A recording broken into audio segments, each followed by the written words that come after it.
You're listening to Mad Mike's Smile Time Variety Cast.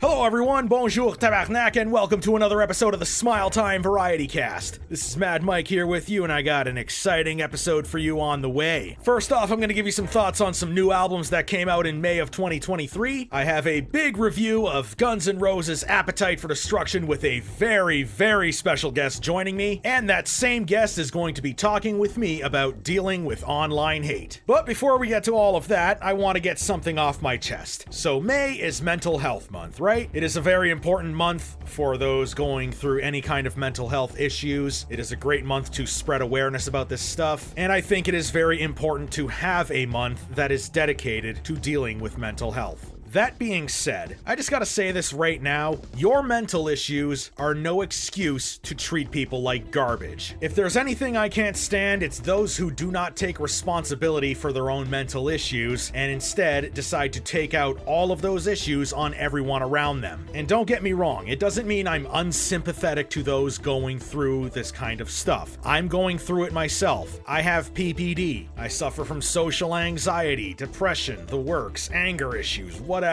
But your mental health is your responsibility. If you're going through these issues and you're just suffering terribly and you're just in a really dark place, it is nobody else's responsibility other than yours to get yourself out of it. And by any means necessary. It could mean, going to the gym, going outside, talking to more people, getting back in touch with family, going to therapy, taking your meds, whatever it is you have to do to get through it and manage it. Because guess what? Nobody's gonna give a shit about your fucking mental issues if you just treat them like fucking garbage. Yeah, they might put up with it at first, and you might get some people who have low enough self-esteem that are willing to put up with it for life, but for the most part, people are not going to fucking care. They're just not going to. So it is your responsibility to manage it.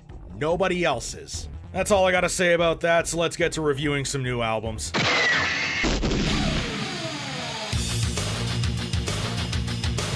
The first album on this review list is San Diego Death Grind legends and world-renowned meat lovers pizza enjoyers, Cattle Decapitation, with their latest effort, Terrasite. This is Cattle Decap's 8th studio album and the first one since 2019's Death Atlas, and full confession, outside of one song, that being Forced Gender Reassignment, I have never listened to this band before. So Terrasite is the first studio album I have listened to in full from Cattle Decap. And I gotta say, it's pretty damn great. I don't think it's a masterpiece or anything, but I really enjoyed this album. Even though this is my first real foray into this band, I can tell just by listening to this album that these guys are experienced vets who know what they're doing. The musicianship is very professional and well thought out. The vocal performance from Travis Ryan is absolutely phenomenal. His switches between low gutturals, high shrieks, and high-pitched Nightmare Before Christmas style cleans are purposeful and interesting. And the production is the kind of professional-sounding death metal mixing and mastering that you would expect from a modern major label metal band. My only real issue is the song length and runtime. I feel like you can probably cut off a good minute or two off of each track and nothing of substance would be lost, and it would make for a much tighter album. But besides that, my first real experience with Cattle Decap was a great one. And while it's not something that I would call an instant classic or a masterpiece at this point, it is still a great album, and I absolutely look forward to exploring more of this band's discography in the future.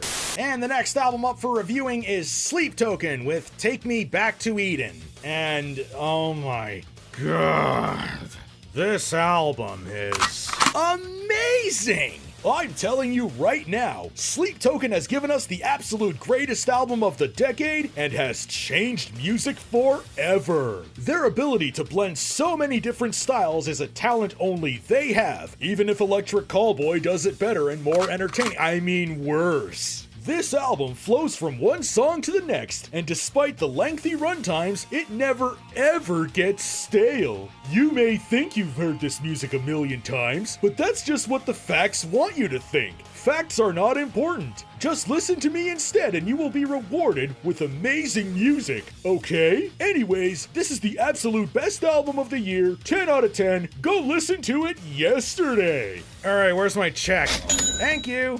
You can stop pointing that gun at me now.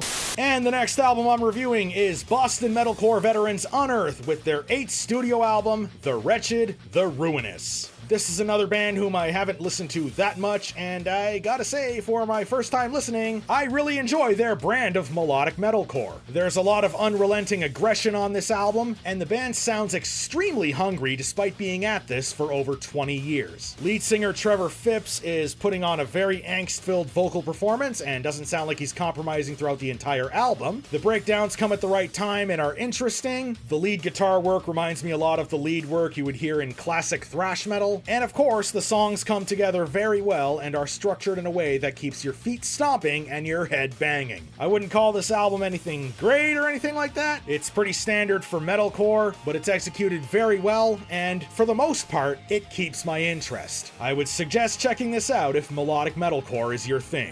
And the last album up for forcing myself to sit through is black metal legends Immortal with War Against All. This is the 10th studio album from this iconic Norwegian black metal band, and this is definitely a black metal album. This definitely has all those black metal shrieks and black metal blast beats and black metal riffs that you will always hear from black metal. It is definitely a black metal album made by a legacy black metal act. I almost don't know what else to say. This is the same cliche Norwegian black metal release by a legacy act, and unfortunately it's not executed in a way that makes it engaging or interesting in the slightest. Demonaz is doing this as a one-man project with session musicians, and the whole thing just feels completely phoned in and by the numbers. It's not terrible, but I'm not going to remember this in a week. This takes the cake as the middest album of the month for me. And that's it for this month's Rapid Fire album reviews. Moving the fuck on.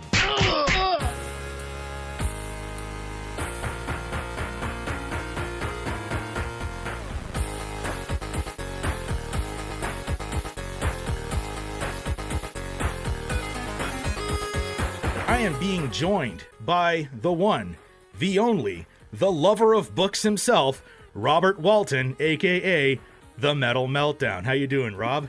Did you just call me the lover of books? Yes. That's great. 10 out of 10 right off the bat. Absolutely.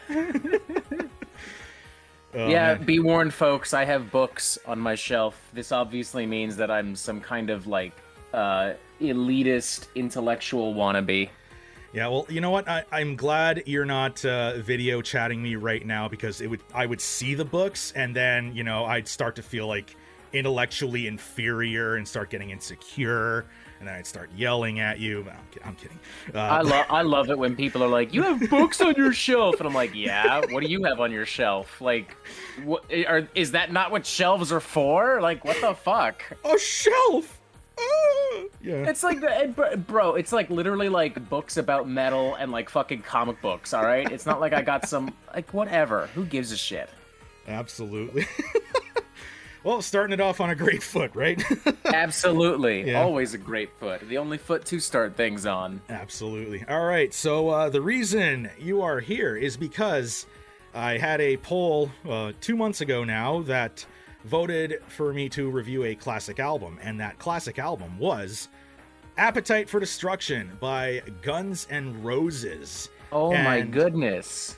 And that happens to be your favorite album of all time, is it not? It does. That is correct. Appetite for Destruction is my all-time favorite record. It was a gateway for me into rock and metal, and it remains a favorite of mine to this day. Absolutely. So just a bit of a background information. Appetite for Destruction is, of course, the debut studio album by American hard rock / metal band Guns N' Roses, released by Geffen Records in the summer of 1987, featuring then unknown guitar god / mixed with Axl Rose's very high-pitched Brian Johnson / Bon Scott style singing. Sorry, Yeah, ran out of breath there. it's like a little bit Steven Tyler, a little bit Robert Plant, a little bit Bon Scott. Yeah. It's a little bit Rob Halford even, especially when he gets to those really high screeches.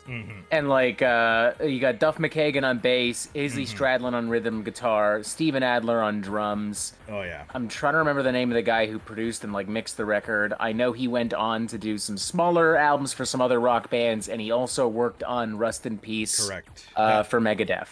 That was Mike Klink. Yes, And that's the he name. That's the guy. Did an absolutely fantastic job with this album, but I will be getting to that later. So, what I do want to talk about, it is your favorite album of all time. Whereas I like the album, I think it's a great album. I highly admire it. I don't like where this is going. I highly respect it.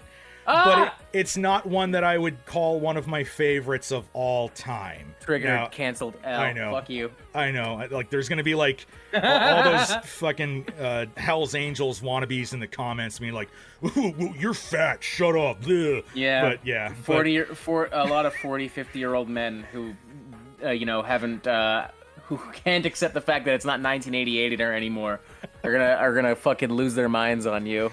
Oh boy, here we go. How dare you have an opinion that differs from mine and from fucking children and 40-year-old men? How dare you? So oh boy, yeah, it's gonna be, yeah, who knows, maybe someone will make a video on it too being like, the problem with Mad Mike is he doesn't like Appetite for Destruction. But anyways, even though Dude, I would love that. I literally just said I liked it, but anyways. That is unironically a goal of mine one day, for someone to be like, the problem with the Metal Meltdown. I'll sit back with a bucket of popcorn, man. I'll be like, fuck yes, thank you. You're doing God's work. Absolutely. Oh, Yeah. please. But so I'm gonna get the negatives out of the way, because I did say I like the album. In fact, I'm bordering on loving it, and it is worthy of the praise that it gets.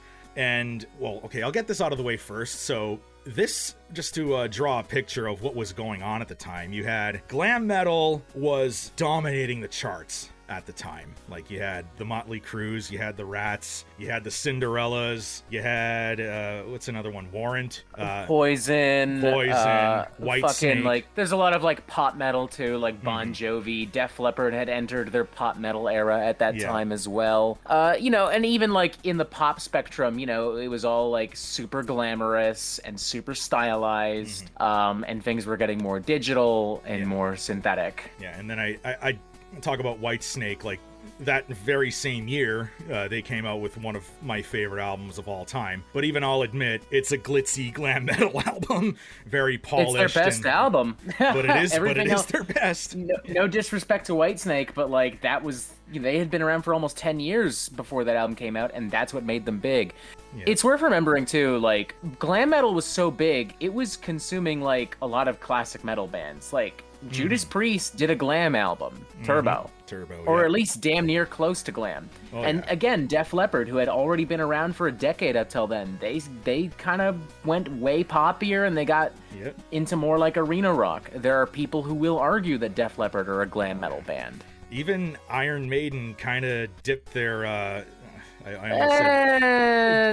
their toe in it a little bit with the synthy stuff they did in Somewhere in Time, and that's more to like prog rock though. Yeah. Although Ozzy Osbourne comes to mind as like an older rock artist who absolutely dipped his toes into glam, at least as far as the visual side of it was concerned. Yeah. And then on the flip side of that, you also had the thrash metal movement, which was in its peak pretty much at the time. You had Master of Puppets that had just come out a year prior, along with Rain and Blood, along with Pleasure to Kill, and then that very same year you had Among the Living, which is considered another thrash classic. So you had, glam metal was dominating the charts, it was dominating MTV, and thrash metal was dominating the underground clubs, it was dominating, the streets and the tape trading scene at the time. And, there was that section of the audience that loved both what glam was doing, and they loved what thrash was doing, but there was never anything to really bring that together. And that, to me, is this album's strength, its Appetite for Destruction's strength, is it was a glam metal album, but it had a lot of hair on it, like thrash. I don't know if you'd agree or not, but... No, I agree 100%. I think it's also worth remembering that at that point, you know, a lot of the bands that we associate as classic rock, it wasn't as far away for them as it is now for us. Like Led Zeppelin had only like disappeared a few years prior to like 1988. Aerosmith had kind of died down a bit. You know, Paul McCartney and the Rolling Stones are still kicking, like, but it's died down because of the popularity of glam and because of the soon to be incredibly popular thrash metal. Like, we're only a few years away from like the Black Album. So like Appetite for Destruction kind of occupies all of these territories at once. Like, it's really sleazy and sexy and raucous. But it does have like this really dark, seedy underbelly to it that I do associate with like a lot of metal and punk of the time. And there's a lot about it that draws from classic rock, from Led Zeppelin, from Aerosmith, AC/DC. It is kind of this smorgasbord of AC/DC, Zeppelin, The Clash, Sex Pistols. You know, Guns N' Roses have said like they weren't really into glam metal, but they were inspired by like a lot of classic glam rock and punk, like fucking New York Dolls. And they hung out with like Motley Crue when Motley Crue were still like really young and they were still like a local like band playing in clubs. So I think some of that influence rubbed off as well. And it gave them the ability to cater to a much wider audience and to reach a much wider audience. Like, you couldn't have Poison go on tour of Iron Maiden or fucking Soundgarden. But Guns N' Roses could do that. They could go on tour of Iron Maiden and Soundgarden. And they could also still go on tour of Poison, and no one questioned it, because they occupied all of these territories really well. Just like how they went on tour with Metallica a few years later, right? I mean, the most disastrous rock tour in history. Oh, yeah. Oh, man. Yeah, that was... But in theory, I mean, in execution it was a disaster, but in theory that tour made perfect sense. The two biggest metal bands, rock bands in the world at that time, both hot off the heels of massively ambitious commercial juggernauts, Use Your Illusion and the Black Album respectively. And that was it. On paper, that was a very hot tour, and literally that for made James Hetfield, perfect sense. And they brought a lot of cool young bands on tour with them. Like Soundgarden were still kind of new at the time. Faith No More were still kind of new at the time. Body Count was still new at the time, and all of those bands were on that tour. Motorhead opened a few shows of that as well, if I'm not mistaken. And funny you mentioned Motorhead, like Slash, he mentioned like in the Lemmy documentary, I don't know if you've ever seen it, but he mentioned like a lot of what GNR was trying to do at the time was inspired heavily by Motorhead. And if you listen to like Appetite for Destruction and say like Ace of Spades or Orgasmatron back to back, it's like, you know, the guitar tone is actually quite, you know, there's a difference, but it's actually quite similar, like in terms of energy, in terms of like the energy it kind of gives off, right? Oh, yeah. I will say Appetite for Destruction has one of the best, most organic guitar tones I've ever heard on a record. Oh, yeah. Oh, I feel it almost feels like a live album to a certain extent. Like every time I hear that, I feel like I'm Slash's in my fucking living room, you know? Like it just has this amazing, like really immersive classic guitar tone. Yeah, like it's got that glitzy style that was big at the time, but like it has balls to it too. And like very, like it's both glitzy and hairy, if that makes any sense. But yeah, so I do want to get to my negatives first and just get it out of the way, rip the Band-Aid off, and then, you know, that way all the Hell's Angels wannabes can rant in the comments and go home. So the reason why it's not like one that I call one of my favorite albums of all time is I look at my actual favorite albums of all time, stuff like Altars of Madness or Master of Puppets or Still Life. And I could look at each track and I could make a legitimate case for each track on the album being the best song on the album. And when I look at this album, I could make the case for most of the tracks. Paradise City for sure. Welcome to the Jungle, I could make that case. Night Train, Mr. Brownstone, Sweet Child of Mine, even though it's overplayed as fuck. Even Rocket Queen, but then I think about like Anything Goes or You're Crazy. I'm like, I don't think I could quite make that case. And the other thing too is that, like, well, I value album structure, and I feel like that's a lost art nowadays. It's like, you know, it's song placement on an album is very important, and I feel like especially in today's like very singles heavy era, falling in reverse. But sorry, what? I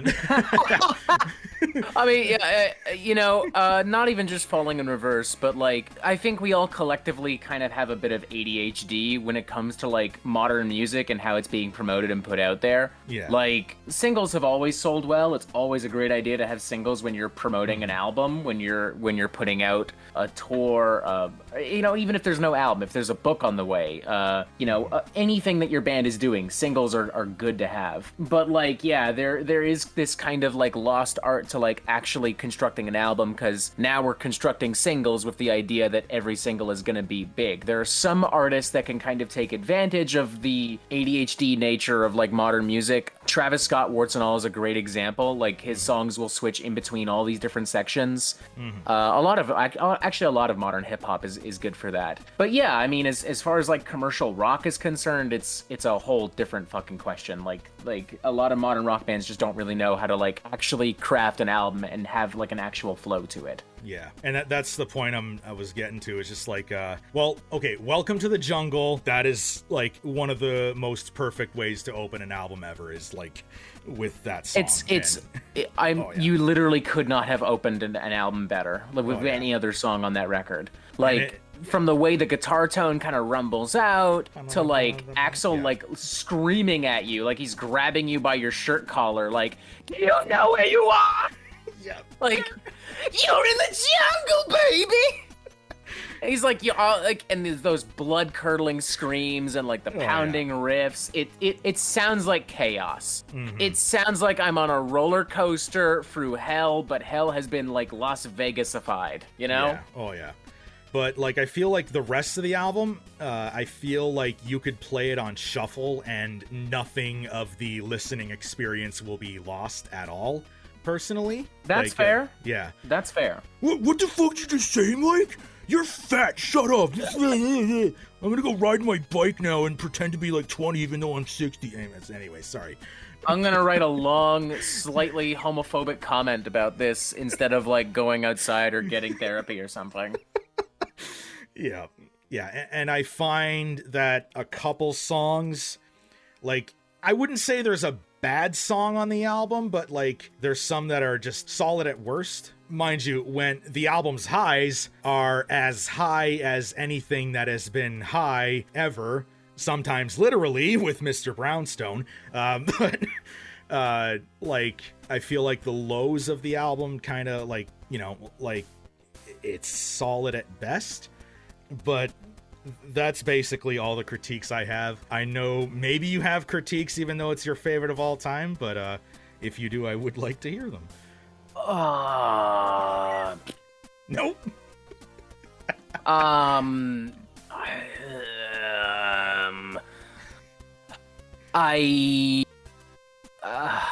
I'm like struggling here, and I'm like trying not to sound like a fucking like dick riding ass kissing fanboy and be like, no, this album's literally perfect, fuck you. But also, unironically, this album's literally perfect, fuck you. I guess if I really had to fucking nitpick something, the synthesizers in Paradise City feel a little bit unnecessary. Like, there's no synths anywhere else on the record, and with it billing itself as being like a gritty, down-to-earth rock album, the synths just feel a little out of place. But also, I don't know, the synths at the same time do give it like a little bit of extra height, and it kind of plays into like the excess of like a song called Paradise City, where the grass is green and the girls are pretty. Yeah. So it's like, this is what I mean, I'm struggling. Yeah, for me, when I think rock and roll, I think this album. Like, this has everything I want and love about rock and fucking roll. Yeah. The sleaze, the dirt, the grit, the attitude, the excess, the just total party energy. Equal parts classic heavy metal, glam rock, punk rock, and like 60s rock from like the British Invasion and shit like that. It's everything at once. It rocks my fucking world and I love it to pieces. Another thing too I do want to mention is that I feel like it's aged about 2 weeks since 1987. Like it has aged so well. Like there are so many records that came out in the 80s where you listen to them and they're great, don't get me wrong, but you're like, oh yeah, this definitely came out in the 80s. Yeah, like, you know, Turbo. Like there's a lot of stuff from like Turbo is like, oh yeah, like I hear Turbo and I'm like, that's an 80s record. Yeah. And even like, you know, when you go like Depeche Mode, Madonna, Prince, Phil Collins, Michael Jackson, like, oh yeah, it's still good, but like it's 80s as fuck. But like Guns N' Roses, man, it just has such this, it's the production, it's the vibe, it's the attitude. It helps that it is such a pure rock and roll album. And it has so many elements that are so timeless to rock music. Like being angry and pissed off is never gonna age. Like as long as there are kids who are angry and pissed off, as long as there are people who fucking do drugs and drink like absolute fucking fiends and fuck like beasts, which there always will be because humans being humans, then an album like this will never age. Oh yeah, and there's actual literal fucking on this album, but we'll get to that later. Yes, one of my favorite little rock Easter eggs in human history, might I add. God. But yes, we'll address that later. But yeah, like you were talking about how motherfuckers will like watch The Two Towers and like that scene where Aragorn, where the actor breaks his fucking toe. Yeah. Like people will always be like, "Did you know he broke his toe in that scene?" That's how I feel about Rocket Queen. Like that's me. I can't not listen to that song and not point it out because it's just so cool. My autism just activates with that. Oh my god, yeah. But yeah, you were talking about the production on this album. Mike Klink absolutely fucking crushed it. Oh my god, yeah. And guitar tone. It's worth noting, he crushed it with a limited budget because Guns N' Roses, in true rock and roll style, when they got the money to make this record, instead of putting it into the record, they immediately spent like close to $500,000 on McDonald's, clothing, and drugs. That is the most 80s thing I've ever heard. That is a direct quote from Slash. That is directly from Slash, might I add. That's not me going like, oh, I bet they did this or whatever. So like it was an uphill battle from the start for that reason. And that's before we even get into like the tension behind the scenes, because Guns N' Roses never had like a really great, seamless, tight brotherly bond. Yeah, you might as well have called them the Guns and the Restless. Like it was a soap opera. Yeah. Absolutely. Holy shit. Yeah. Emphasis on guns, because I'm pretty sure those motherfuckers actually tried to shoot each other at a certain point. You know, there's a lot of tension behind the scenes, a lot of drugs, a lot of alcohol, a lot of partying. There's a lot of pressure from the label to be like, hey, this is popular, so you should sound more like this. Hey, this band just had a hit ballad, so you should have a power ballad, you know? Yeah. And this is an album that should have imploded realistically at any moment, given all of that. Mike Klink, you know, he fucking kept this shit together for as long as goddamn possible. Yeah. He made it work. He walked into this shit like Captain America walking into fucking Thanos' army by himself, except this time the Avengers didn't show up. And he made it fucking happen, man. Oh yeah, he made it happen. And like in terms of guitar tone, like it's fucking fantastic. You mentioned that earlier, but I want to talk about the drums too. They have this huge primal sound to them. So bombastic. Like it's just like every snare hit feels like it's hitting you right in the chest, and like giving you cardiac arrest but resuscitating you at the same time.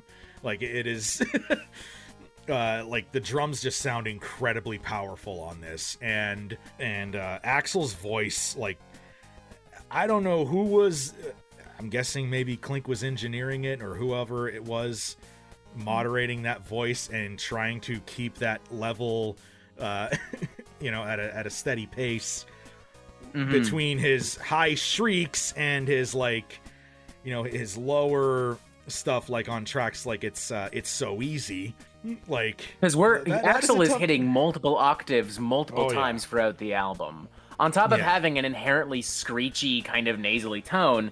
He also just has a massive voice. Like I don't feel the average rock or metal fan understands. We are talking 3 or 4 octaves being hit at any given moment. It's not quite Mike Patton level, but it's almost there, like in terms of it's damn near range. close. Mike Patton has a 4-octave voice. There aren't a lot of rock singers that have voices that big, contrary to popular belief. Corey Taylor does. He has a 4-octave voice. So does Mike Patton. Freddie Mercury had a close to a 4-octave voice. Robert Plant didn't, though. Steven Tyler didn't, though. And they blew out their fucking voices because they tried to hit those fucking high notes. Because they didn't naturally have voices that big. Axl does. Yeah, and speaking of Aerosmith, I am not spending $1,000 to watch 76-year-old Steven Tyler with a blown-out voice. Sorry, but anyways, moving on. He has the benefit. He can at least blame cocaine. I'll give him that. That too. I mean, Guns N' Roses can, but yeah. Yeah, so can Guns N' Roses. All right, yeah, that's fair.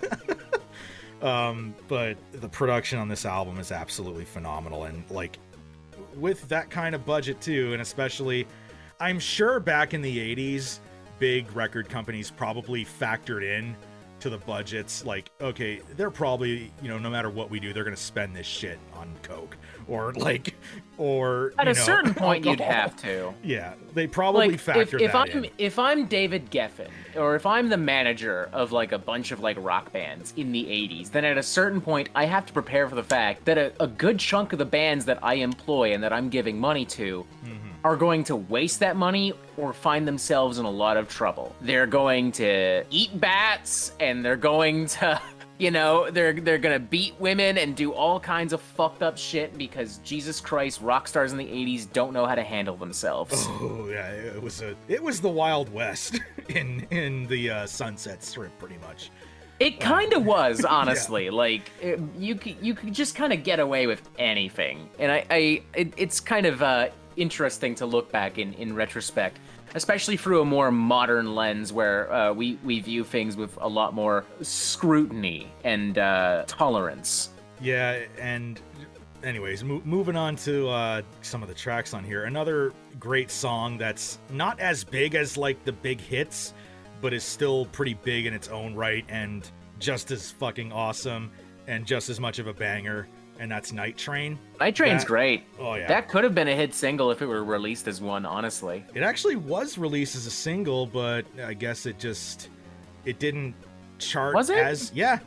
It didn't chart as well as, say, like, the Welcome to the Jungles or the Sweet Child's of Mine. Yeah, I see here. Yeah, which is unfortunate because it is a awesome song, and I feel like...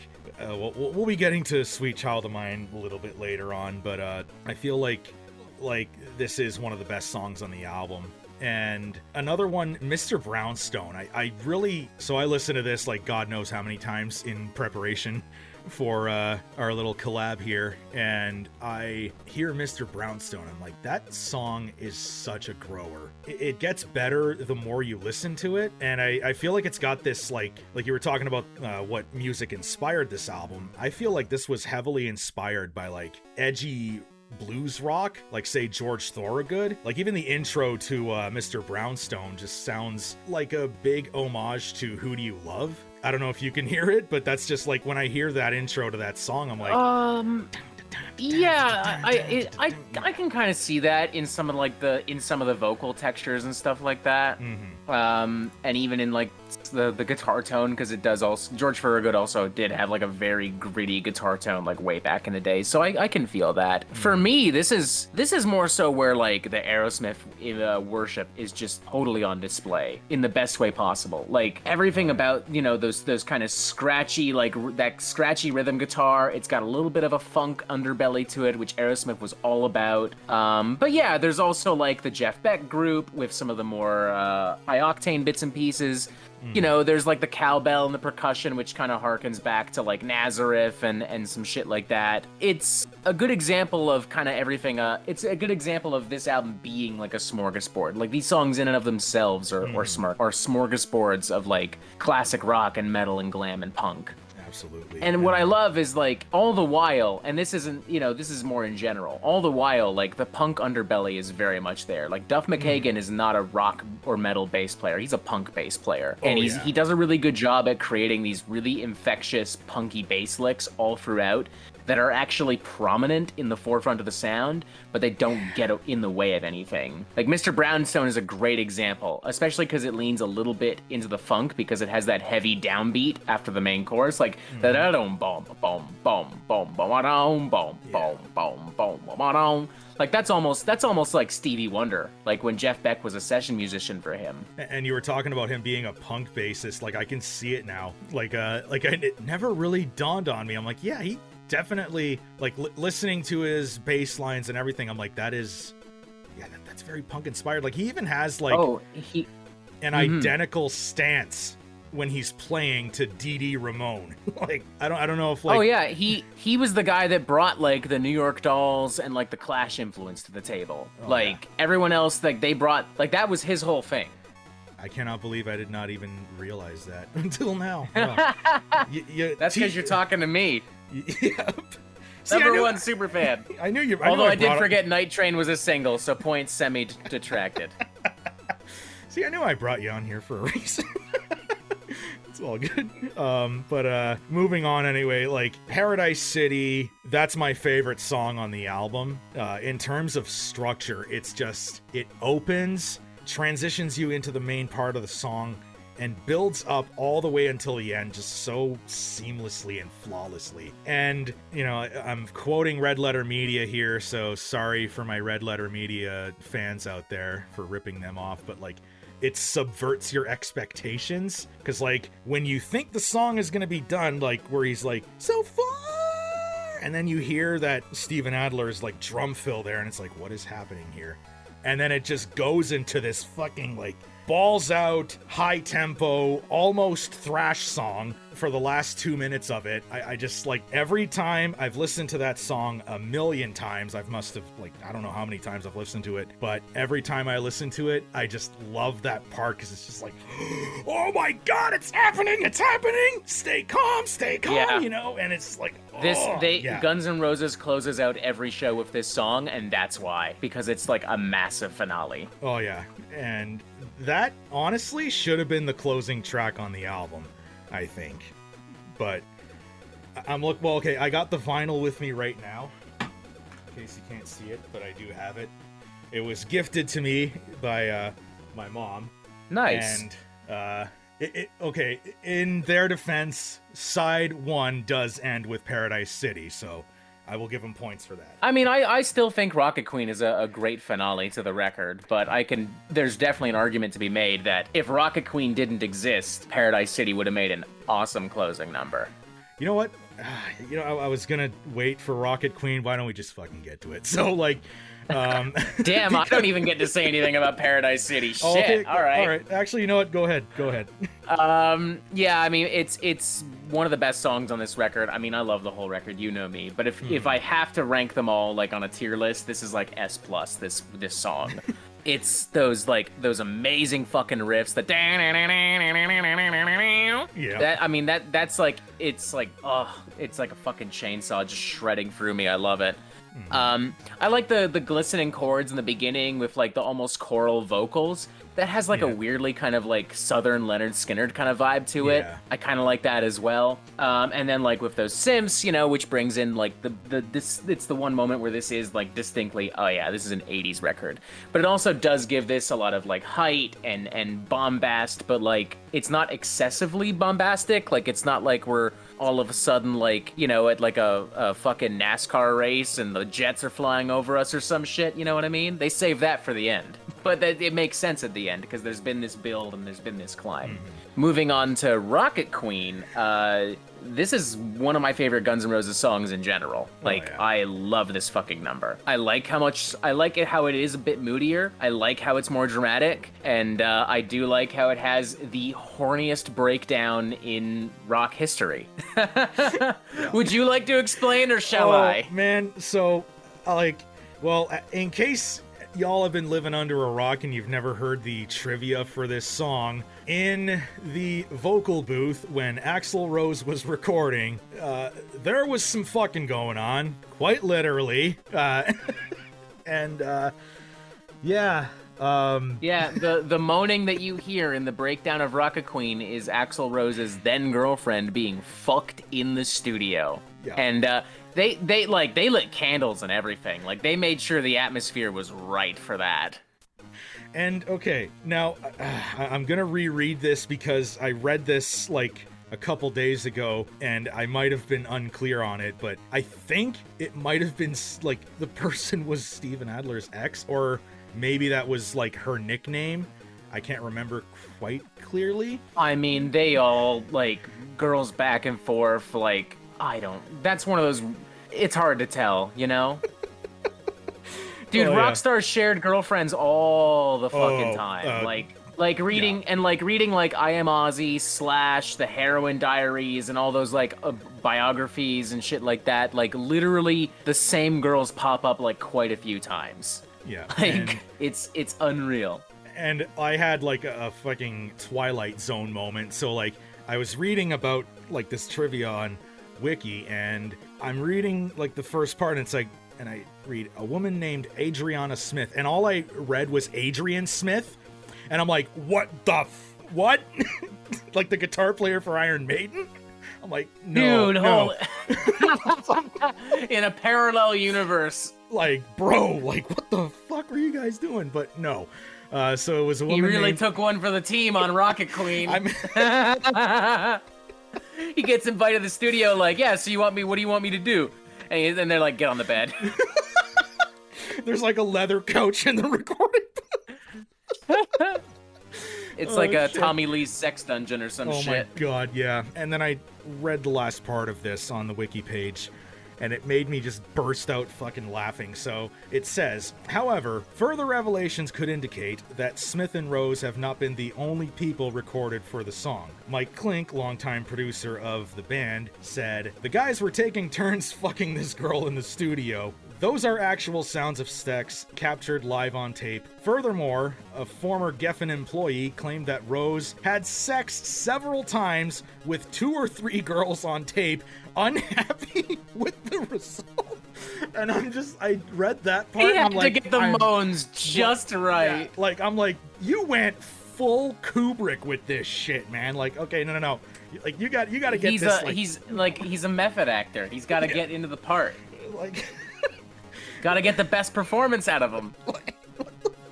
Like, oh, no, okay, this girl, like, her moan just sucks, so get the next one in here.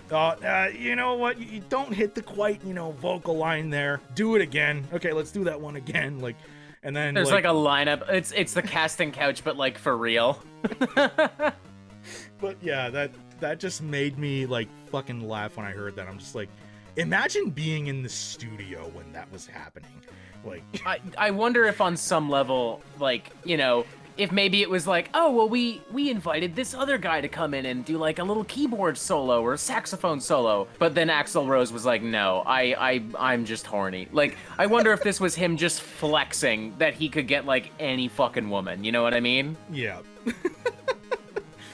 And I just can't help but wonder. Irregardless, it does an amazing job at like really setting the mood, especially as like the bass is kind of rumbling along and guitar kind of fades in and out of the forefront of the sound, and then eventually we do get into the actual guitar solo, which just, I mean, it just bleeds even more fucking sex appeal, appropriately so.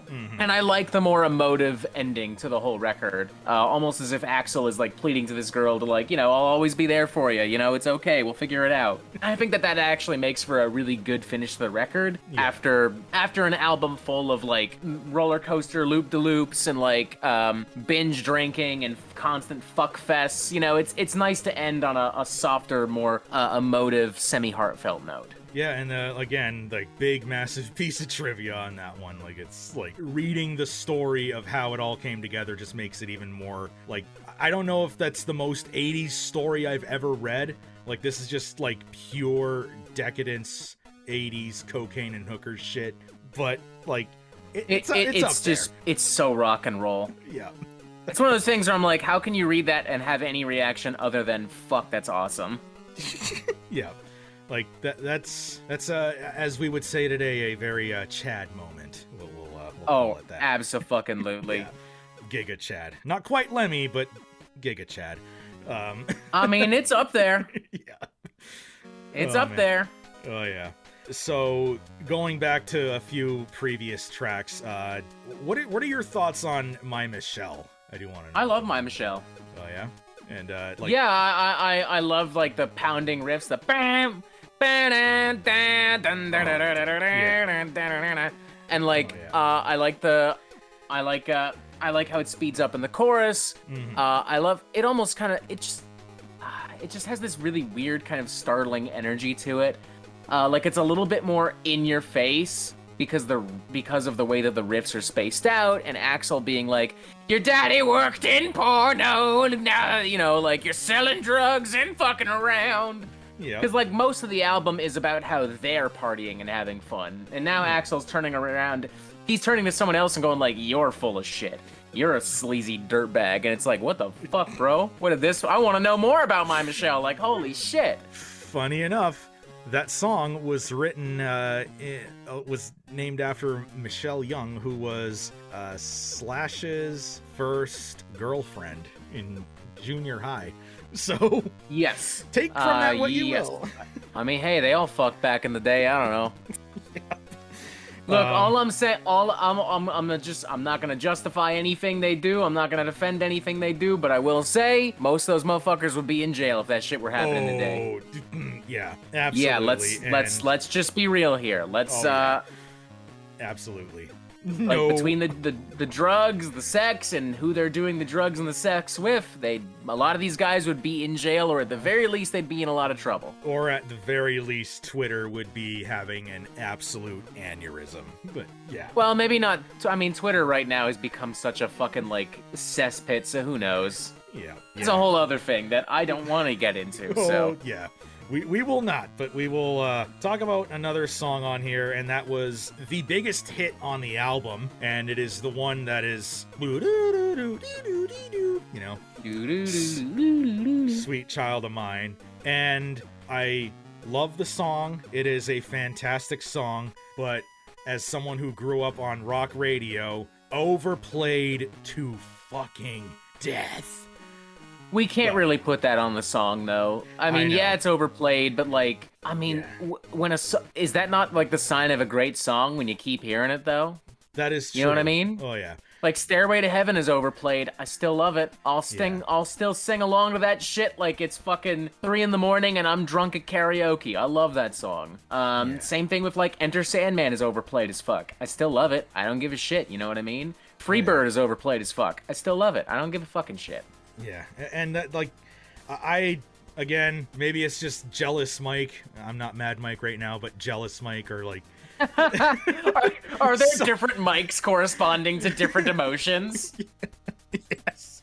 But like... Is this like Inside Out? Do you have all these different mics in your head? Yeah, and all of them are voiced by Lewis Black. But like, it's just probably because I love Welcome to the Jungle and Paradise City so much, and those never got the airplay that Sweet Child of Mine did. It's like, I want to compare it. So we talk Honestly, about... I feel like it's pretty equal. Like, I could turn on Q107 right now, and I'd be willing to bet any one of those 3 songs would be playing pretty good. Or like Hair Nation on Sirius XM or some shit like that, you know? Yeah, and like, so we talked about like big hit rock albums of the 80s. Another big hit rock album from that decade was Back in Black, AC/DC. And like, the fact that You Shook Me All Night Long is the biggest hit from that album, when that's probably one of the weaker songs on the album. And that's like not quite what I feel about here, but like, I feel like Sweet Child of Mine is like similar in that regard, in terms of like, that's the most like melodic song, it's the most ballad like song on the album, and I feel like it shouldn't have been as big as, say, the Paradise Cities or the Welcome to the Jungles. But again, fantastic song. Go ahead. I think the fact that this was the fact that it was so different and like less raucous, less energetic, less gritty than the other songs is ultimately why it was such a hit, because you had a band that was young and dirty and sleazy, and they had so much fucking attitude, and then all of a sudden they released like a really tender love song in the form of like a hard rock banger. And I think that's what's interesting about Sweet Child of Mine. It's different from other love songs in in the sense that it's not about falling in love or falling out of love. It's about the joy that someone simply experiences being in love. And that is ultimately why it has aged so well, because it is such I mean, you'll hear people play this at their fucking weddings. Like, people, like, walking down the aisle to, like, a string quartet version of Sweet Child of Mine, or people literally dancing to it at their wedding. Like, because it does have such broad universal appeal, because it is very simply just about being in love. Yeah, and I mean, the fact, say what you will about that main riff, it's a great fucking riff. It's a solid fucking riff. And, you know, I do like that it goes into more heavier territory later on, which was a natural extension of, it was them literally not knowing how to end the song. So they just said, fuck it, just go heavy, I guess. I don't know. Like, the whole thing where Axl's like, where do we go now? That's literally him in the studio, like, I don't know how to finish this song. And then Slash goes, just say that. Fuck it. I don't give a shit. Let's just finish the song. Where do we go now? Where do we go? Yeah, and even thematically, that does kind of fit. It's like, oh yeah, I'm in love with this girl. Where do we go now? Oh shit, are we getting real? Yeah, I didn't even think about that. But yeah, in a weird way, it is. What's this commitment? But no, it's Axl Rose at the end of the song realizing, like, oh my god, I might have just fucked it up.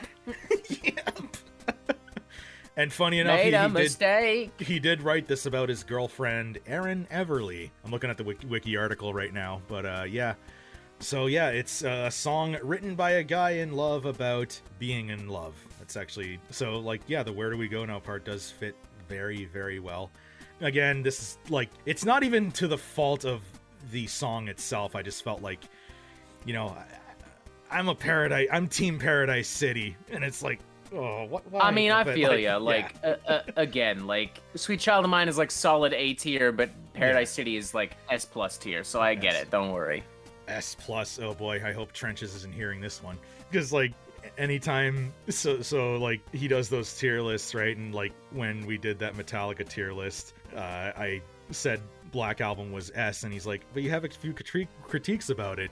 Shouldn't that be like A? And I'm like, no, but the other 4 albums are S+, and he's like, I could feel like him just be like, oh, damn it, Mike. So like, I could make an argument for Black Album being S tier. I personally wouldn't put it there, but it wouldn't like bother me if someone put it there. Oh yeah, like I get it. If someone puts Saint Anger in S tier, we got a fucking problem.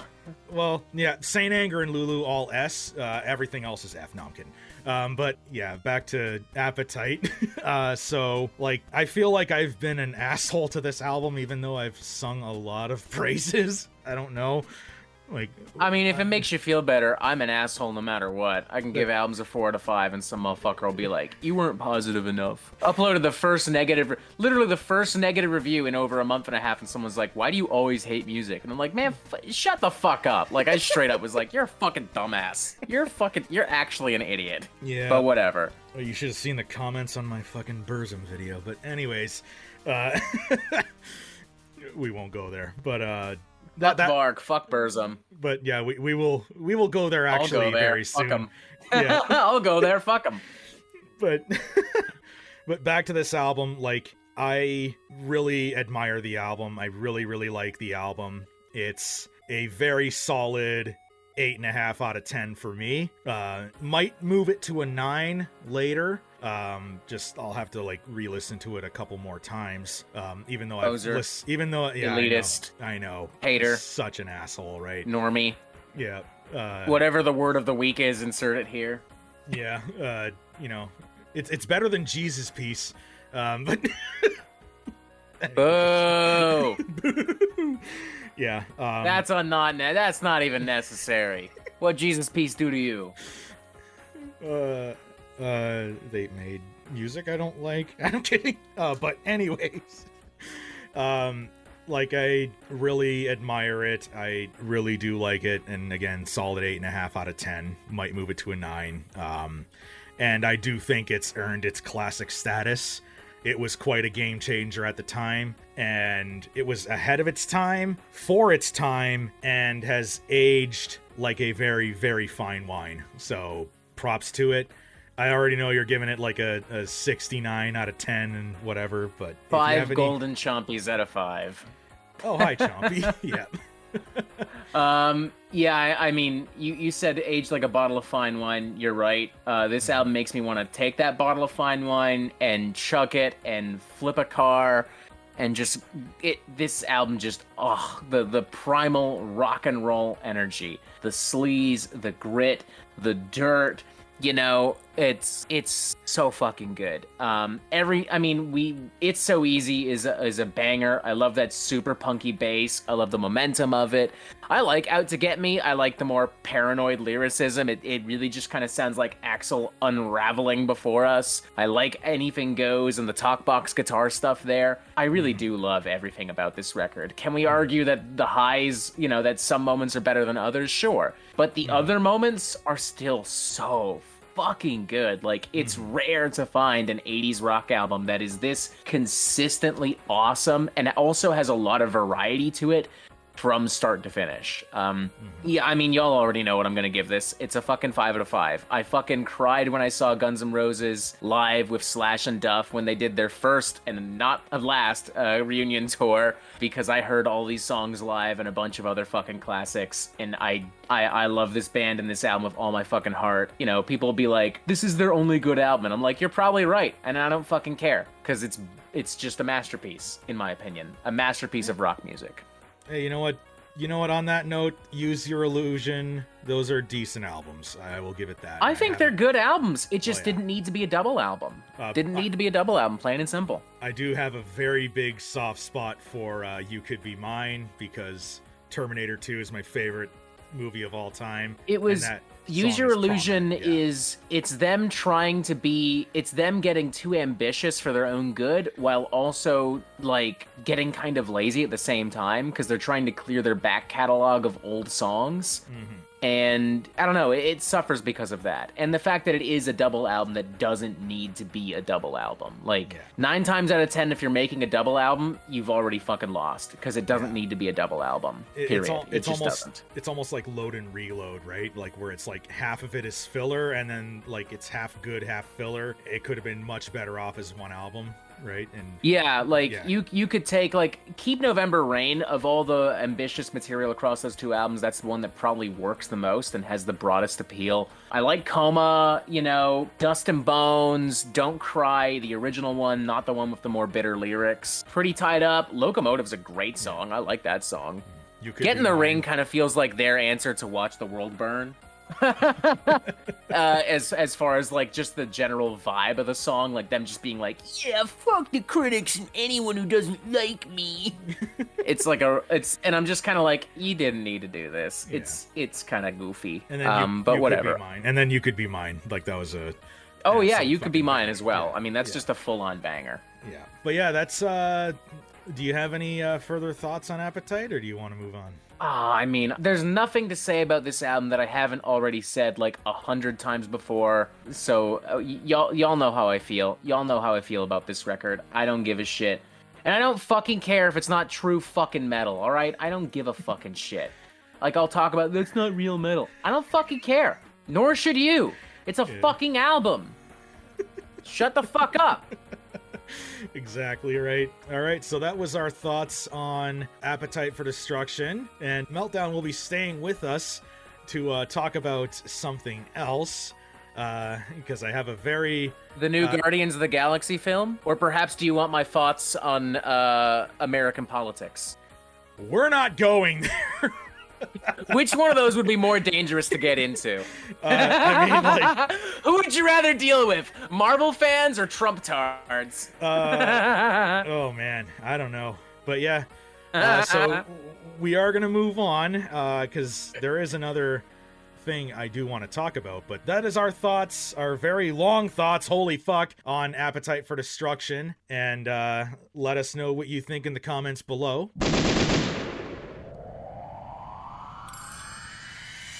And now we are moving on to my rant/talking point of this podcast, and I'm glad the vidicast, yeah. Yeah, it's funny, I don't release these on Spotify, I just release them on YouTube, so that could actually Vidicast is pretty accurate, but Coin that. It's a vidicast. Vidicast. Thank you. I'll pay you 50 cents for every dollar I make. But anyways, Deal. Right. We have a verbal contract now. Yeah. Deal. But so in every episode of the podcast, I have a section that I like to call a rant, but it's more of like a talking point. And this one, it's about something that Mr. Meltdown here and myself, maybe not in to the scale of Meltdown, but we both have experience in, and that is dealing with online hate. Oh boy. Oh man, boy. This is gonna I be think I'd rather talk about Marvel and politics. Oh god. Oh boy. I mean. Yeah. So. Yeah. The internet will be the internet, won't it? Oh yeah. Especially in metal, when you are a content creator in the metal sphere, I don't know, it just brings out all the basement dwellers, I feel. Metal, I find metal, the internet consistently brings out the worst in people because especially on YouTube, there's a level of anonymity, that word that you don't really get from the public space, you know? Like, no one's gonna say to my face that they would kill me if given the fucking chance. But they'll do that when I give, like, the new Metallica album a 3 out of 5. Yeah. Or when I dare to suggest that Ronnie Radke is being a little overdramatic. And that's a big part of it. I feel like metalheads, more so than any other group of, like, more so than any other music fandom, are very protective of their music to a fault, to the point where it's like, oh, you didn't give this a 5 out of 5? I will actually hunt you down and murder you. Well, it's like... I will unleash the most vicious, homophobic, sexist, racist, ableist attack on you because you dared to acknowledge that this band is not, you know, the greatest thing ever of all time. Yeah, you'll get Gerrymander just absolutely angry, and he'll want to bust out of jail, like wanting to, you know, punch Chompy in the face or something. I don't know, but like, good. Let him try. Let's see. No. I want to see what fucking Gerrymander, how he wins the fight against an actual alligator. I want to see this. Oh man, yeah. Well, he's in jail right now, still on that public masturbation charge, so we won't be seeing him. That's what got him, eh? Yeah. All right. Well. Yeah, he's getting the death penalty for that. No, I'm kidding. That's on par. That's on par with when they got fucking. God, what's the name of the like all the gangsters that get on like tax fraud and tax evasion and shit like that. You know what I mean? Yep. That's like that level. You know? Oh yeah. Yeah. Like that episode of the Batman animated series where Joker's like, "Oh, Batman is one thing, but the IRS, no." Yeah. Yeah, or that other episode where it's like the man who killed Batman, and it's just like some low-level street scrub, and it's not like Joker or anything. But yeah, but going to your point about you know, that anonymity thing, I think Mike Tyson, say what you will about him, but he did say, you know, the internet has given people a lot more pride. It's something along the lines of like it's given people like a lot more guts to say stuff without the fear of getting punched in the face.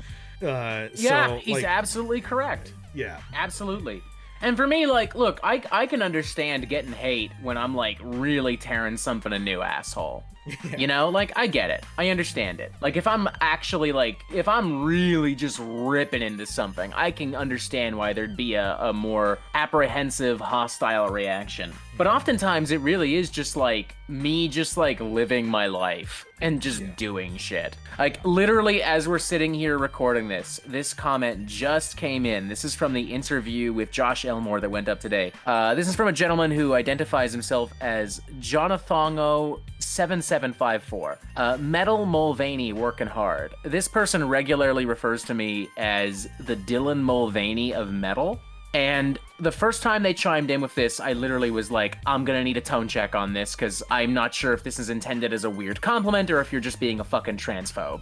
And this person is just straight up a fucking transphobe. Like, they've absolutely clarified that to me. So, okay. And I'm not like I don't even get it. Like, it's a weird insult anyway, because me and Dylan Mulvaney have nothing in common. Our content is not remotely similar. Like, I have nothing against her. She has nothing against me. I literally don't even know where this is coming from. And that's another thing. Some of y'all are so fucking angry sometimes you don't even know what you're fucking saying. Yeah, and they you have no you're just being angry for the sake of being angry, and that's no way to live life, in my opinion. And it's fucking hilarious how like these same people are like, we'll keep politics out of music, but you're literally doing that right now. You're bringing it into this conversation that has nothing to do with politics. Like, what are you doing? That'll happen. Like, You only like this band because they're a bunch of leftists or whatever. And I'm like, name one part of this review where I mentioned politics at all. Name one. Give me the timestamp. Give it to me. Or it'll be like, and even it'll be a situation where it's like, if we're dealing with like some politically charged grindcore or something like that, like, and it's like, oh, stop talking about politics. It's like, motherfucker, the band brought it up. I didn't bring it up. The band did. It is a part of this record. If you want to live in a world where these things don't happen, then go for it. But like, that doesn't change anything. I don't know. It's just, and these comments, it's weird for me to say that they don't get to me, because obviously they would on some level with the drinking game. But they don't. The drinking games have always been a way of just kind of coping with the most obscene comments, just kind of like, literally just like pointing and laughing at them. You know what I mean? Yeah. Like, instead of getting angry, it's easier to just... Ignoring them doesn't work. It doesn't work. The best way to deal with it is to just laugh at them, and that's the point of the drinking games. Yeah. But on a very serious note, like, the irony is none of this... It got to me when I was younger, but now I'm just like, whatever, man. I'm married. I work full-time. I pay rent. I don't give a shit what some fucking basement-dwelling, neckbeard racist asshole has to say to me. I don't care. If you don't have the guts to say it to my face, it doesn't matter anyway. Yeah. And you're dealing with it in a very lighthearted, fun way that is fun for you and fun for your viewers too. Like, I get a kick out of those videos, so like it's always just about exposing the stupidest fucking comments. It's not about giving people crap who enjoyed or didn't enjoy an album. It's about like, hey, look at this fucking idiot who's taking this way too seriously. Yeah. You know? And this brings me to a point that I wanted to make, was that, like, if you're gonna be on YouTube like we are, you're gonna have to deal with the fact that your very existence is going to piss people off in some cases. Oh god, yes. Like, if you cannot handle that, if like that absolutely keeps you up at night and like brings you to the point of like you're having a mental breakdown or something, you should not be on YouTube. Like, if you're spending like an obscene amount of time worrying about what people have said or might say about you, please do not be on YouTube. Please don't be on the internet. Like, holy shit. Like and I don't know. For me, there are a few things where I'm like, there is a line, and once you've crossed it, I will actually fuck you up. Yeah. I don't take any kind of death threat is like, you're done. You're blocked. You're fucked. Get out of my fucking life. Yeah. I have had people come after Anna in the past for no reason, which I've never ever dealt with kindly. Like, ever. Like, the moment you come after my wife, expect bloodshed. As Mike Tyson used to say, fuck around and find out. People came. I remember when I did that video about like when Lorna Shore dropped Immortal, and they had that singer that got accused of like rape and sexual harassment and stuff. A slight trigger warning, apologies folks. But I had talked about how my sister had dealt with like sexual harassment and abuse and stuff like that, and how because of that, like, I'd seen firsthand the damage that stuff does, and that's why I'm not going to support Lorna Shore right now, because I can't do it. And that's still where I stand. I'm not going to support motherfuckers that are doing that shit. I don't care. Sue me. And someone decided the solution to this was to come after my sister, and that was another moment where like bloodshed. Like, I remember even messaging that person. I straight up was like, you better hope your ass never makes it to Toronto. Like, straight up. Yeah, I don't. Yeah, I don't. Like, when you come after my family, whatever issue you have with me, bring it to me, please and thank you. I don't give a shit. I can take it. I'm a big boy. It's fine. You leave my fucking loved ones out of this. You leave my wife and my sister and my family out of it. Period. End of story. And that to me just shows like supreme immaturity. Like, you click on a video of someone being like, I don't know, this album is mid, and you go, I'm so offended by this that I need to go after this person's family. Literally, my brother in Christ, see a fucking therapist immediately. Absolutely. Like, holy shit. And that Get is... a fucking life. Oh, yeah. That's how you know that you're like, you're done, man. Like, you're fucked. You're fucked in the head. Yeah. And like, that is why actually, like, funny you mention it, like, I'm very, very cautious about bringing my, IRL stuff, my personal life, onto the channel. I try to be as like, I try to subdue that as much as I possibly can anyway, because I don't need motherfuckers getting weird. Because like, no, you don't. like if YouTubers use alt accounts to fat shame me, that's no big deal, like whatever. But like, you find a picture of like, say, my dog, and you like, okay, so this happened once. This was before I ever got on YouTube, but like, this was during the whole national anthem controversy in the NFL. I don't know if you've heard about that, like in 2016, 2017. Yes. But like, and I was in one of the comment sections of like an NFL Facebook post. I was defending Colin Kaepernick. I made that horrible mistake of defending Colin Kaepernick, and then there were... How dare you defend someone's right to freedom of speech? And then there were people... How dare you?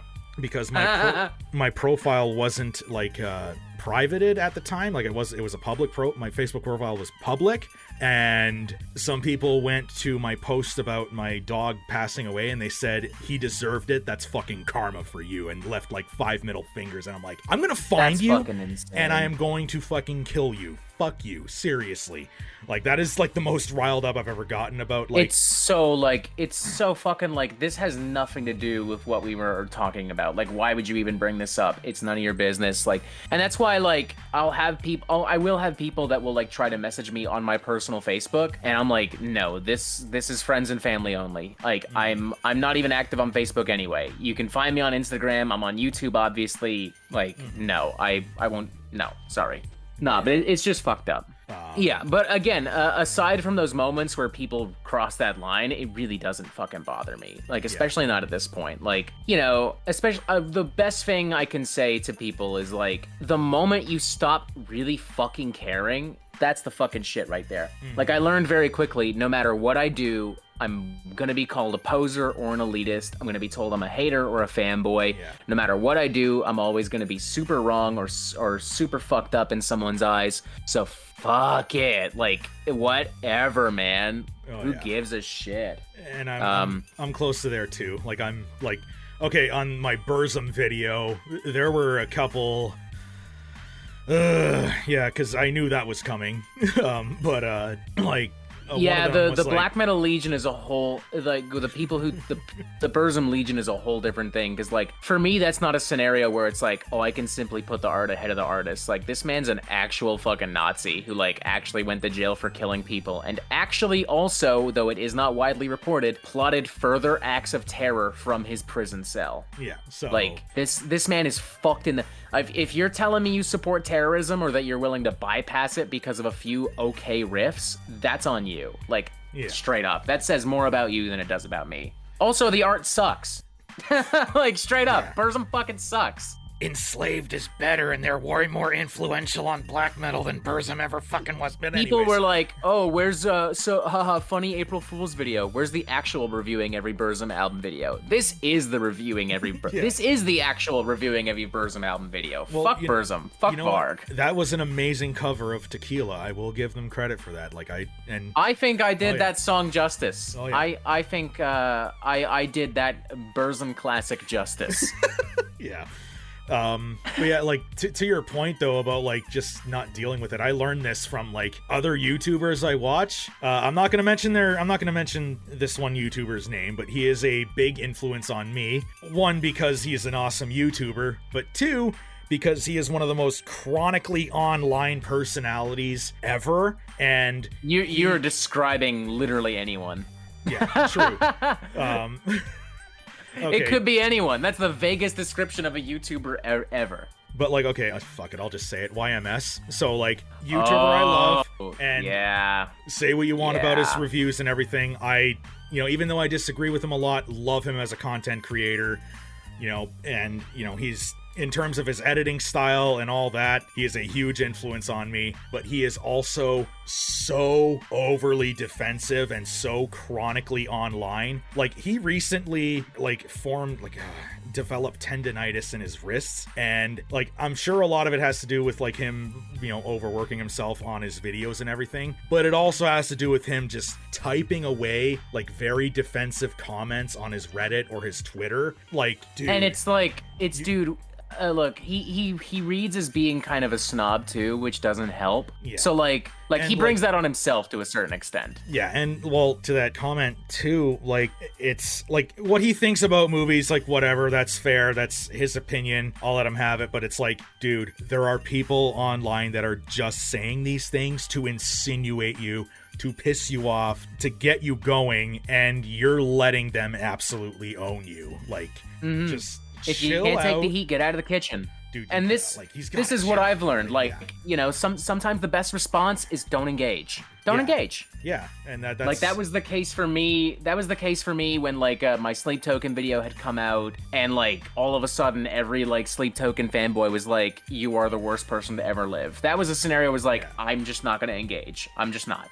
And I learned that from other videos, like the Lorna Shore video I mentioned, where I learned that engaging with these people just makes it worse. Yeah. Just straight up. Had I been doing the drinking games at that point, that's a video that might have gotten the drinking game approach. But at a certain point, I just got so tired of like my DMs just blowing up from that shit. So I was like, this is done. You know, like at least with Iron Maiden and Korn, like most of the comments are just like, you're a goofy dumbass, you know, like whatever. And we can just point and laugh at that shit. Like, haha, you got visibly offended by like someone daring to disagree with you.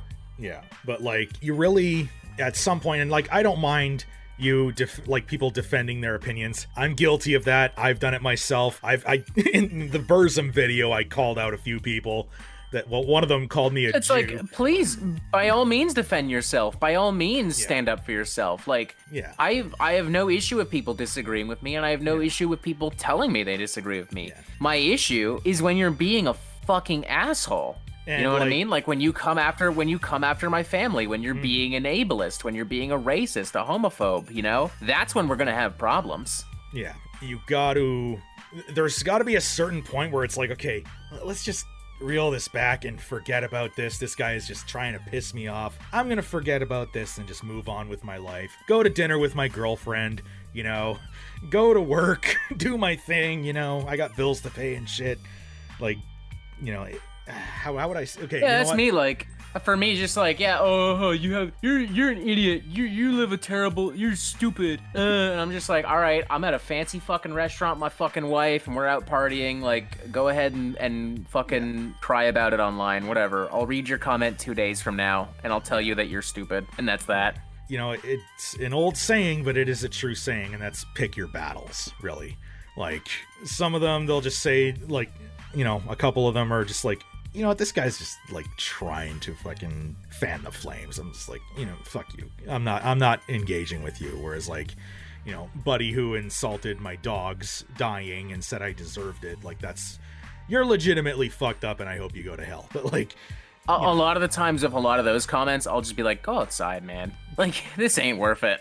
Yeah. And you know it ain't worth it. Yeah, I don't know. In the case of the Kaepernick thing too, I mean, that's a case where like, you know, there's a lot of like political and racial entanglements there, and it's like, but at the same time, it's also like, this is pretty black and white. Like, you can't have your identity be all about freedom of speech no matter what, and then also get upset when someone exercises that freedom of speech. yeah, Like, it's either one or the other. yeah. And that in and of itself kind of plays into like YouTube. Like, people have this idea that they can just say whatever they want whenever they want no matter what, and there won't ever be consequences. And it's like, quite the opposite, man. Quite the opposite. Once it's on the internet, it's there for the world to see. So I hope you're comfortable with it, you know? Yeah. This is something, Scale It Back in Music of Destruction learned the hard way in recent years. That like, yeah, once it's on the internet, it's there forever. People don't forget, you know? Yeah. I'm just gonna keep my mouth shut on that one, but yeah.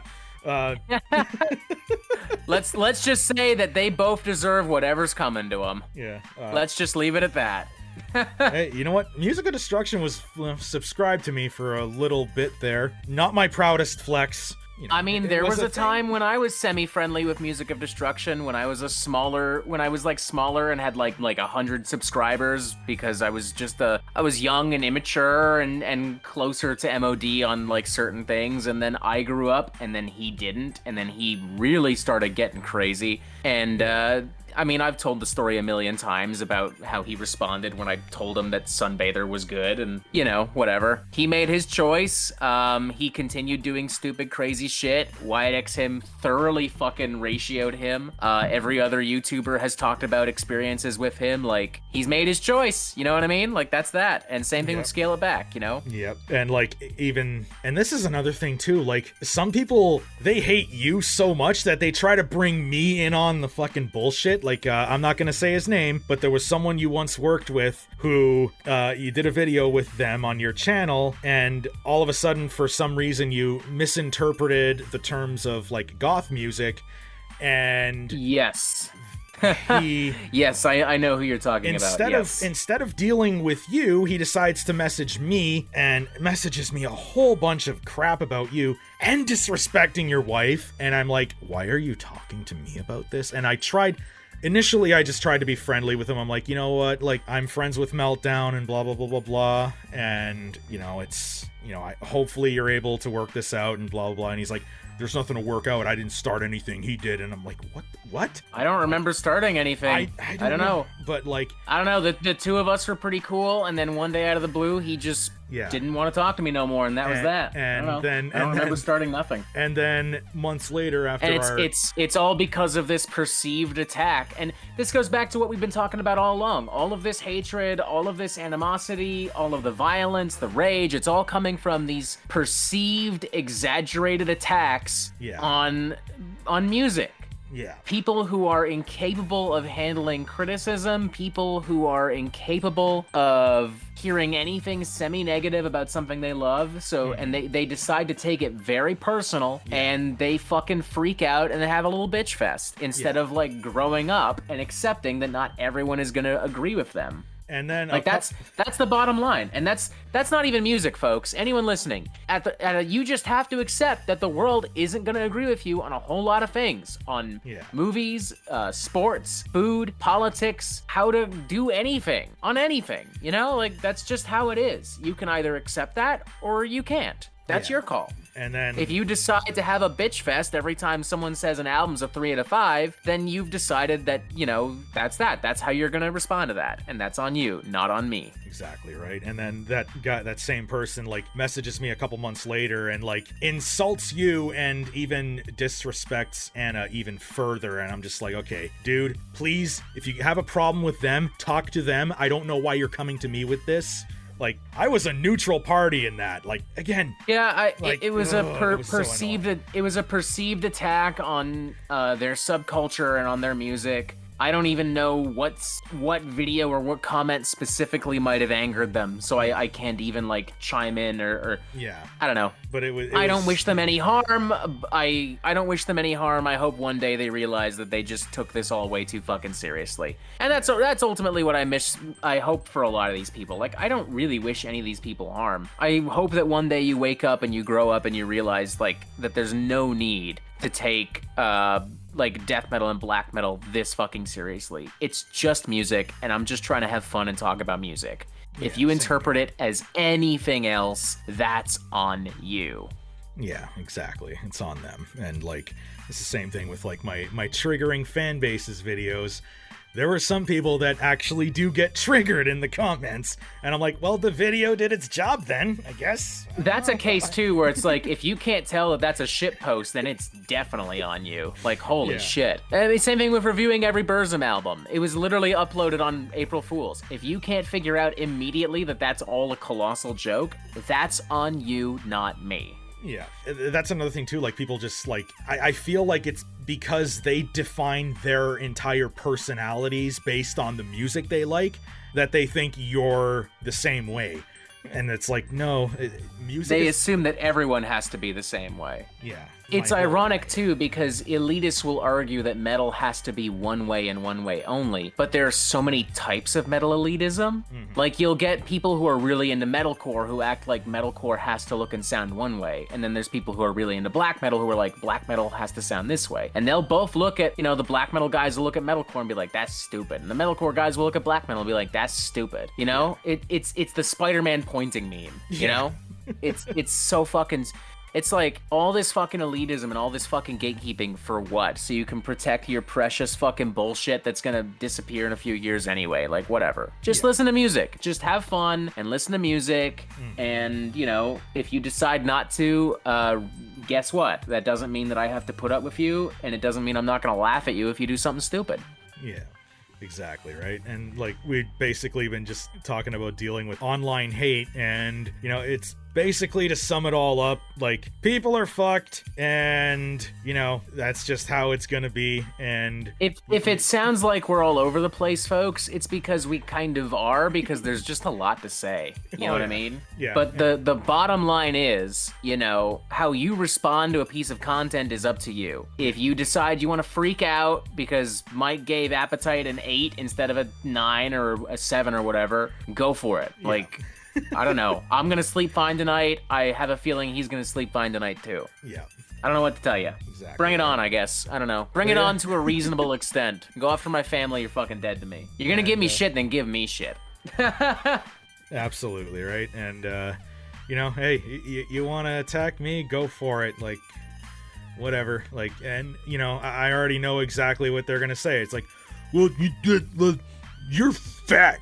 Mag Mike? More like Fat Mike. But dude, that's like not even clever. That's another thing. If you're gonna like come after me, come up with something clever. I've heard snowflake and libtard so many times. I've heard poser and elitist so many times. It's lost all fucking meaning. Yeah. Come up with something new, please. Like there was in Questy's server the other day, there was a guy user by the name of Ghost Sound. Shout out to Ghost Sound. And I said something along the lines of like, if a fat fuck like me can still get a date, anyone can. And he's like, that's because you have the charisma that's the size of your body. And I'm like, that was good. That was good. You complimented me and killed me at the same time. I'm like, that's actually creative, Yeah, I kind of like that backhanded compliment. Yeah. I like that energy. That's cool. Yeah. Or like even in the Angry Metallica fanboy drinking game, that one comment that was like, looks like someone lost all their taste after COVID. And I'm just like, you know what? That's funny. That's fucking funny. Yep. That's actually funny. That's what I mean, folks. Like be crude, be stupid, but be funny. Have an original thought, for the love of God. I roast myself about the fat shit way better than they do. Like, I'm in great shape, and that shape is a circle. But, anyways. But yeah, so do you have any concluding thoughts on the whole dealing with online hate shit? Yeah, I guess, I know it sounds like we're kind of all over the place with this, and again, that's because because the internet's all over the place. Yeah. Bottom line, please don't take this music so fucking seriously that you need to have a temper tantrum if someone, gives something a 3 out of 5. There's no need to go after people's families. There's no need to be a racist, a homophobe, a transphobe, an ableist. There's no need to attack people. You doing that says way more about you than it does about an album, or what I have to say about an album, or what Mike has to say about a band or an album. And just remember, actions have consequences. Best case scenario, I make fun of you in a drinking game. Worst case scenario, you come after my family, and it's fuck around and find out type shit. And same here. Basically, echoing what you said. Like, from what I see it's like, if I can't handle what people are gonna throw at me in the comments, I shouldn't be on YouTube, and I handle it quite well. I'm like, you know what? I might respond You're here. speaking to the guy who has survived multiple beefs with Ronnie Radke. He told me he was gonna come get me, and he was in Hamilton not too long ago. Sent him a message like, you still gonna come get me, bro? Come at me, bro. I don't live far. I'll meet you halfway. I'll meet you in Oakville. Yeah.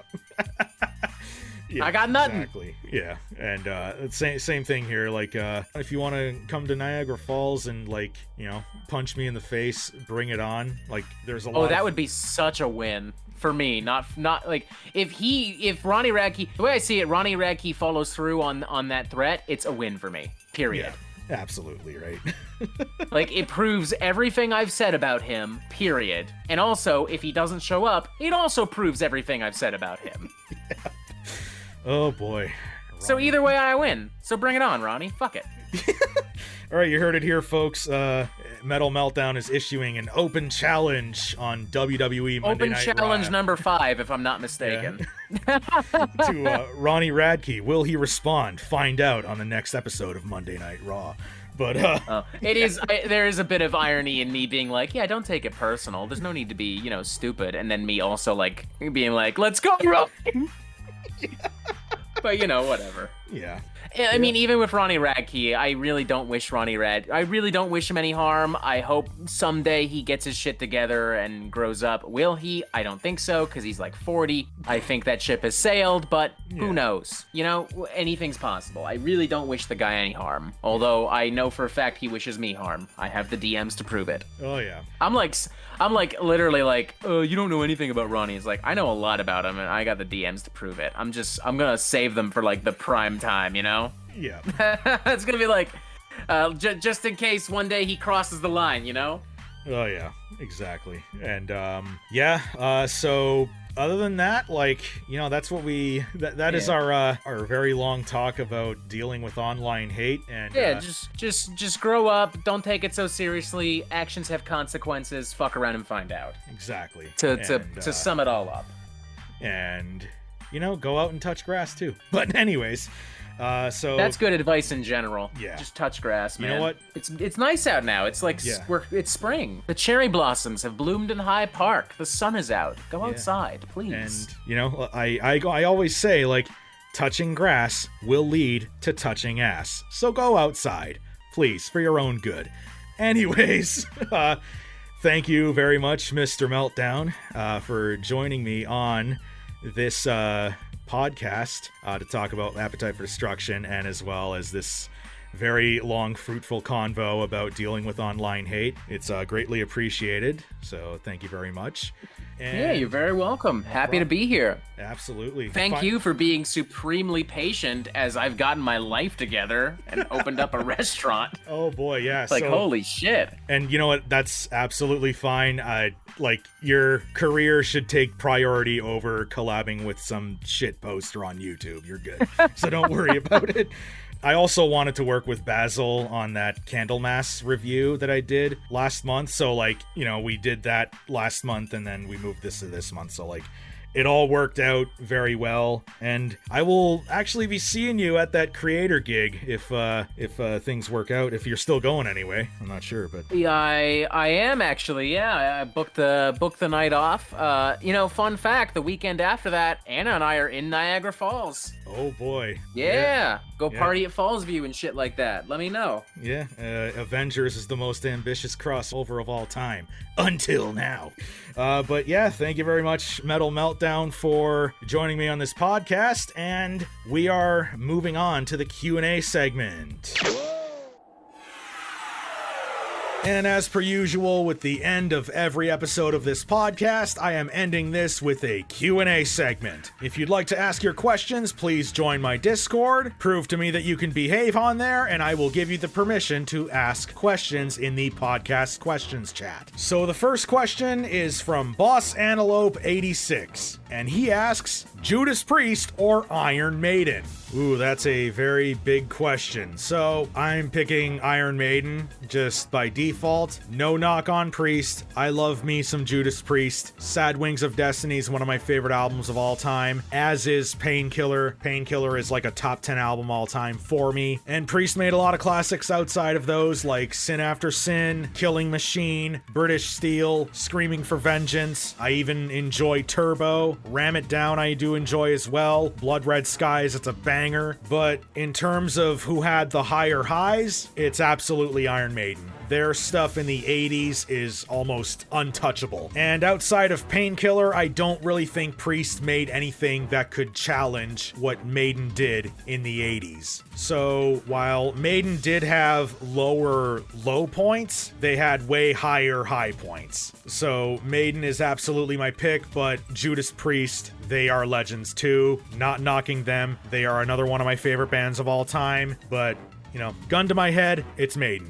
And the next question is from Ferris Brett. Funk metal battle. Faith No More versus Living Colour versus Primus. Who is the winner? I don't even have to think about this one, Faith No More. Mostly because I haven't really explored Living Colour or Primus's discographies. I know most of their singles. Love me some Cult of Personality. Love Winona's Big Brown Beaver. That could be really poorly taken out of context. Love the South Park theme, songs like that, but Faith No More is the only band out of these three whose discography I've completely listened to, and Faith No More has never made a bad album in my opinion. Some are better than others. You know, King for a Day, Fool for a Lifetime is better than Album of the Year and Soul Invictus, but all of their albums are good at the very least. The Real Thing and Angel Dust are absolute 10 out of 10 classics. Love them to death. Epic, Midlife Crisis, Falling to Pieces, Crack Hitler, Jizz Lobber, Land of Sunshine, Midnight Cowboy, that cover of Easy. Those two albums are fucking bangers. Mike Patton is a goated fucking singer. Faith No More absolutely wins this one for me. But thank you very much for your question, Ferris. And the next question is from Fred Durst Simp, aka Blackwater Rust, and he asks, what are your favorite Arnold Schwarzenegger one-liners? Where do I even start? One of my favorite ones, just because it's so badass, is from Predator. And this is the scene where they discover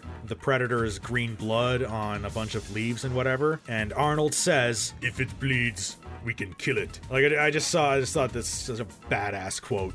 And I always loved hearing that one because, yeah, he's right. If that motherfucker bleeds, we can kill it. And it means, like, you may be this big, scary predator, but I'm Arnold, motherfucker. I'm Arnold, and I'm coming to get you. Meow! Another one is from Jingle All the Way. It's just so random and funny the way he says it, but you know the line. It's when Phil Hartman is eating Arnold's character's wife's cookies, and he's like, oh, these cookies. And Arnold busts out, put that cookie down!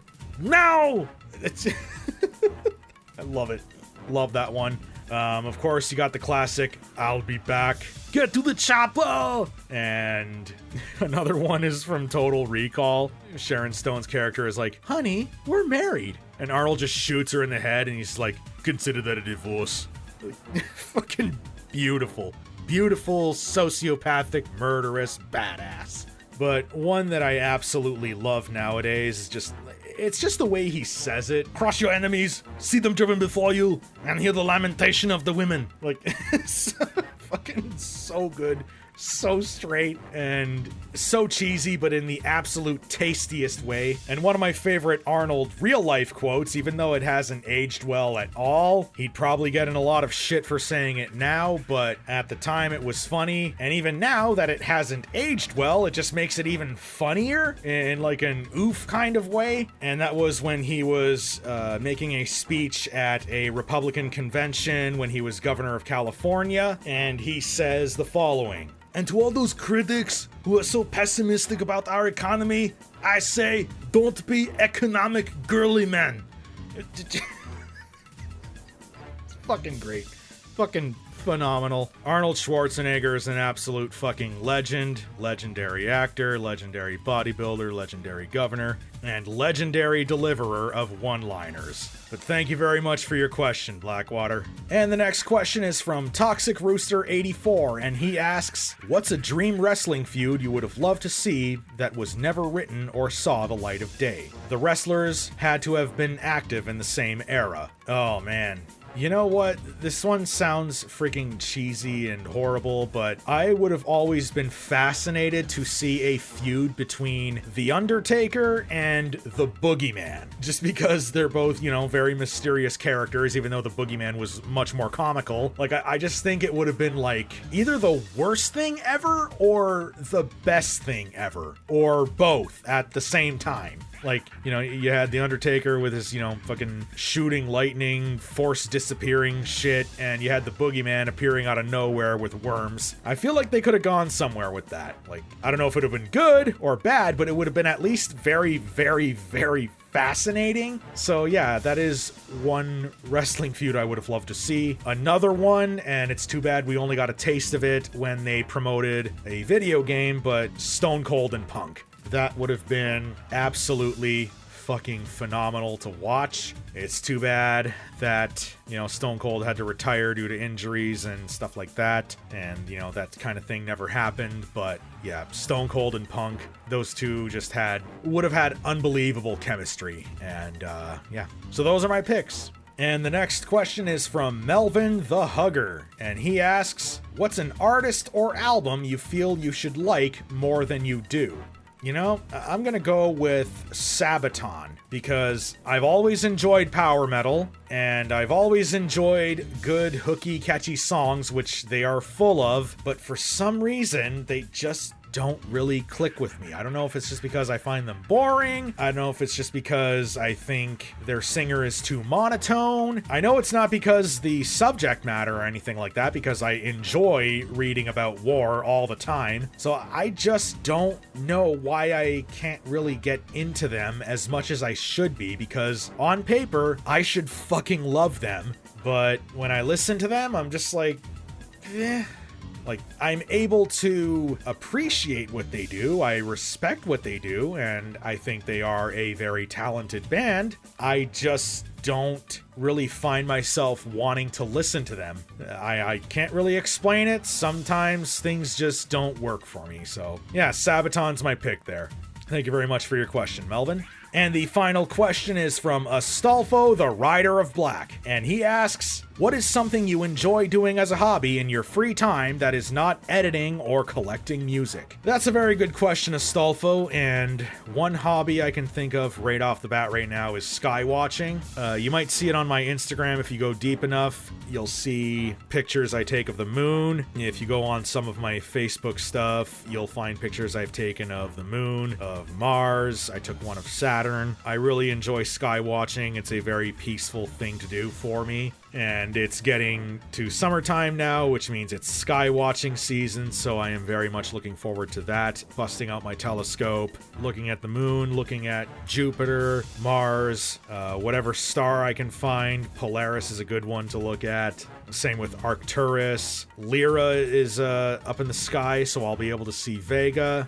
Just a whole bunch of sky watching I'm able to do. I still have not found the deeper outer planets. I've been able to find Jupiter with my telescope. That's an easy one. It's a very fucking bright object in the sky, so yeah. And then I found Saturn. I have yet to find Neptune, even though it has been technically visible. It's just very hard to find. And get ready to laugh, I have yet to find Uranus. So that's a goal for me this summer. Hopefully they're visible and I'm able to find them. But yeah, sky watching is a great hobby I do. It feels very soothing to do that. It's a very grounding thing to do. And it puts, my life in perspective when I'm looking at objects that are billions of years old, right? So, I remember it's something I started doing at the beginning of the pandemic, and I haven't really stopped unless, wintertime hits when it's fucking cold. I really, at that time I was like, worried about what the fuck I'm gonna do for the rest of my life. And, I looked up at the stars, looked up with my telescope, and was just like, what I do is so insignificant. So just do what you want and enjoy it, because, it's very likely that in the grand scheme of things, it's never going to be remembered anyway. So don't worry about it. So it's just, sky watching is a very spiritually soothing thing for me. So that is definitely a hobby of mine, and not something I'll ever stop doing. So but yeah, thank you very much for your question, Astolfo. And that is it for the Q&A segment. And that's it for this month's edition of the Smile Time Variety Cast. Thank you very much for tuning in, and thank you very much to the Metal Meltdown for joining me on this episode. And the next episode will be at the end of June. I'll be seeing you then. Au revoir, tabarnak!